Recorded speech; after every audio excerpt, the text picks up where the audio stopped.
నమస్తే, welcome to Liya news. రాష్ట్రంలో గత కొద్ది రోజులుగా వైసీపీ ఏవైతే ప్రచారాలు చేస్తుందో ఆ ప్రచారాలపైన ఈరోజు జగన్మోహన్ రెడ్డి గారు ప్రెస్ మీట్ పెట్టారు. ఆయన రాష్ట్ర ఆర్థిక పరిస్థితి తిరోగమనంలో ఉందని, అలాగే రాష్ట్రంలో శాంతి భద్రతలు లేవని, ఈ ప్రైవేటు వాళ్లకు ప్రభుత్వ ఆస్తులన్నింటినీ కూడా దోచిపెడుతున్నారు అని చెప్పి జగన్మోహన్ రెడ్డి గారు అంటున్నారు. అండ్ ఇంకొకటి, నిన్న అన్నదాత పోరుతో మేము దీక్ష చేశాము, ఆ దీక్షలో మా నాయకులకు నోటీసులు ఇవ్వడం జరిగింది. రైతుల పక్షాన్ని నిలబడితే తప్ప, మీరు మరి యూరియా కొరత లేదు అంటే రైతులు రోడ్డెక్కాల్సిన పరిస్థితి ఏంటి అని చెప్పి ఆయన క్వశ్చన్ చేస్తూ ఉన్నారు. మరి ఈరోజు సూపర్ 6 సూపర్ హిట్ అయిన నేపథ్యంలో అటు సభ జరుగుతుంది. ఇటు జగన్మోహన్ రెడ్డి గారు మరి ఈ రోజే వచ్చి ప్రెస్ మీట్ పెట్టారు. అసలు దీన్ని ఏ విధంగా చూడవచ్చు? నిజంగానే ప్రజల పట్ల, ప్రజల సమస్యల పట్ల ఆయనకు చిత్తశుద్ధి ఉంటే నిన్న అన్నదాత పోర్లో ఆయన పాల్గొనవచ్చు, అది చేయలేదు. మరి ఈ రోజు వచ్చి ప్రెస్ మీట్ పెట్టడం వెనక చాలా రకాల క్వశ్చన్స్ అయితే రైజ్ అవుతున్నాయి. ఓవరాల్గా జగన్మోహన్ రెడ్డి గారి ప్రెస్ మీట్ గురించి మరిన్ని వివరాలు తెలుసుకుందాం. మనతో పాటు ఉన్నారు సీనియర్ పొలిటికల్ అనలిస్ట్ అంకమరావు గారు. నమస్కారం సార్.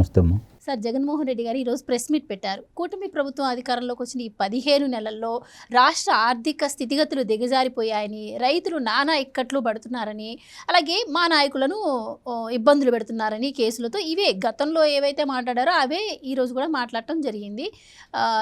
ఎలా చూడొచ్చు అంటారు? ఒక పక్కేమో కూటమి ప్రభుత్వం ఏమో జగన్మోహన్ రెడ్డి గారిని అసెంబ్లీకి రమ్మని పిలుస్తోంది, ఆయనేమో మరి అసెంబ్లీకి వెళ్లకుండా ఇలా ప్రెస్ మీట్లతో సరిపెడుతూ వస్తున్నారు. మరి ఈ ప్రెస్ మీట్ ద్వారా ఆయనకి ప్రజల పట్ల అంత చిత్తశుద్ధి ఉందని మనం అనుకోవచ్చా? ఇప్పుడు ఈ ప్రెస్ మీట్ జరుగుతున్న తర్వాత మధ్యలో ఆయన ఒక మాట మాట్లాడాడు. ఇదే విధంగా నేను శాసనసభలో కూడా మాట్లాడాలనుకుంటున్నాను, ఇంత సమయం నాకు ఇస్తారా? అందరు 175 మంది శాసనసభ్యులు నన్ను కూడా ఒకటిగా భావించేసి 5 నిమిషాలు ఇస్తే నేను ప్రజా సమస్యల గురించి ఏ విధంగా మాట్లాడగలను, నాకు ప్రతిపక్ష నేత ఇస్తారా? ఇస్తే నేను శాసనసభకి వెళ్ళి కూడా చెప్పగలను అని చెప్పి మళ్ళీ అదే వల్లి వేశాడు. ఇది కూడా గమనించుకోవాలి. ఇప్పుడు ఆయన మాట్లాడిన దాంట్లో కొత్తదనం మీకు తెలిసింది ఒకటి చూపించండి. కొత్తగా ఏమన్నా మాట్లాడా? లేదు. ఈరోజు రైతుల గురించి, యూరియా గురించి మాట్లాడాడు. ఇదే యూరియా కనుక మనం చూసుకుంటా ఉంటే గత సంవత్సరానికి ఈ సంవత్సరానికి సాగు విస్తీర్ణం పెరిగిన మాట వాస్తవం. సాగు విస్తీర్ణం పెరిగింది. గత సంవత్సరంతో పోల్చుకుంటే ఈ రోజు 10వ తారీఖుకి, సెప్టెంబర్ 10వ తారీఖుకి 2024-2025 పోల్చుకుంటే 1,15,000 టన్నుల మెట్రిక్ టన్నుల యూరియాని అదనంగా తెప్పించింది ఈ కూటమి ప్రభుత్వం. మరి అయినా కూడా ఎందుకు వ్యత్యాసం కనపడుతుంది? ఇది గమనించుకోవాలి.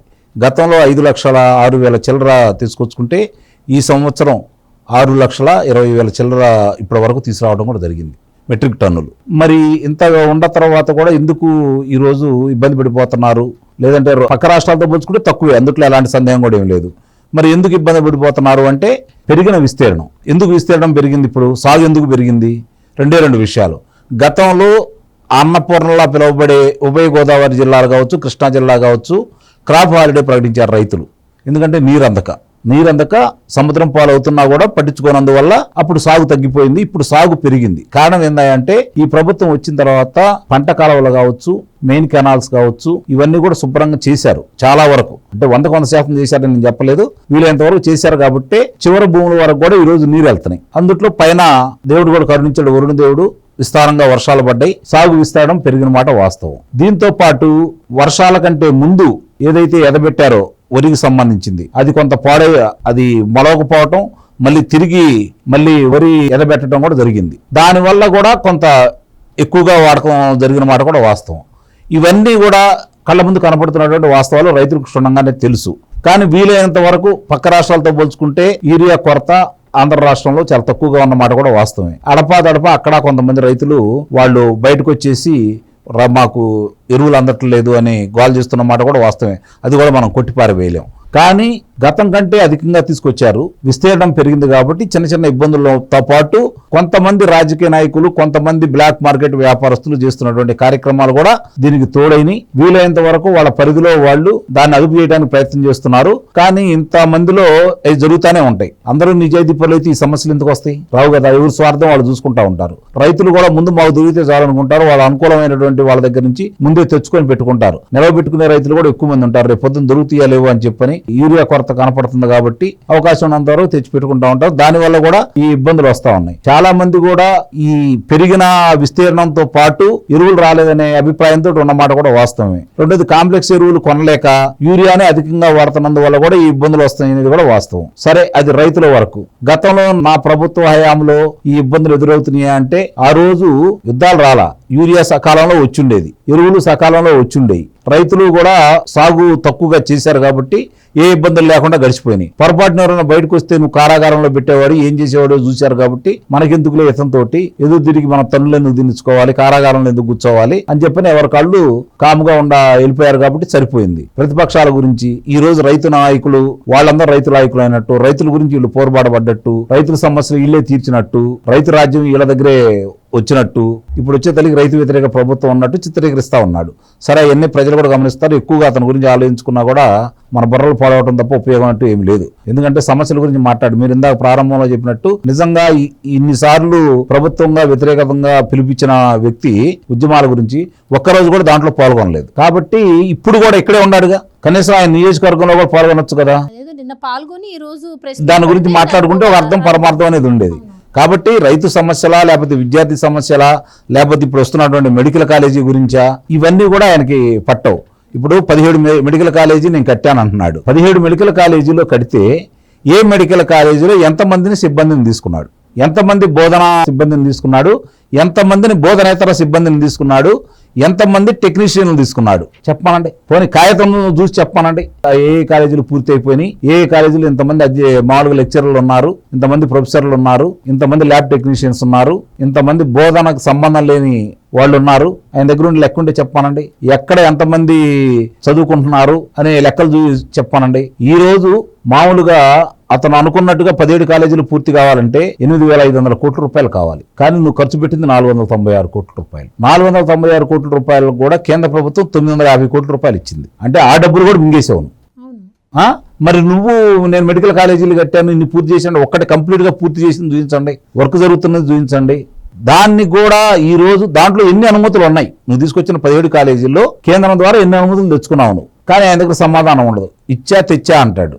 చంద్రబాబు నాయుడు గారు, రామారావు గారు ఎన్ని కాలేజీలు తీసుకొచ్చారు, వీళ్ళ నాయన ఈయన కలిసి ఎన్ని కాలేజీలు తీసుకొచ్చారు లెక్క చూపించండి. 5,075 మందికి చంద్రబాబు నాయుడు గారి హయాంలో కాలేజీల వల్ల సీట్లు వచ్చినాయి. మీకు ఎంతమంది వచ్చినాయి, మీ తండ్రి మీ కొడుకులకు కలిపి ఎంతమంది చదువుకుంటున్నారు చెప్పండి. ఆయన లెక్క చెప్పుకోవడానికి సిద్ధంగా ఉన్నాడు. ఆయన పూర్తి చేసిన కాలేజీల గురించి చెబుతాడు, మీరు పూర్తి చేసిన కాలేజీల గురించి చెప్పండి. కనీసం వాళ్ళు అలా చెబుతా ఉంటే అబద్ధ ప్రచారాలు చేస్తుంటే ఎంతమంది దాని గురించి ఈ కూటమి ప్రభుత్వంలో ఉండి పెద్దలు బయటకు వచ్చేసి వివరణిస్తున్నారో ఒకసారి ఆలోచించుకుంటే కొంచెం ఆశ్చర్యంగా కూడా ఉంటుంది. ఎందుకు వీళ్ళంత ఉదాసీనంగా ఉంటున్నారు? ఇన్ని పచ్చబద్ధాలు అతను చెప్తున్న తర్వాత కూడా వీళ్ళు దానికి సమాధానం చెప్పకుండా ఎందుకు మరి ఆయన బయలు దూకమంటున్నాడు చంద్రబాబు నాయుడు గారిని? అంటే ఇది ఇవాళ కొత్త కాదు, పదే పదే ఇలానే మాట్లాడుతున్నాడు.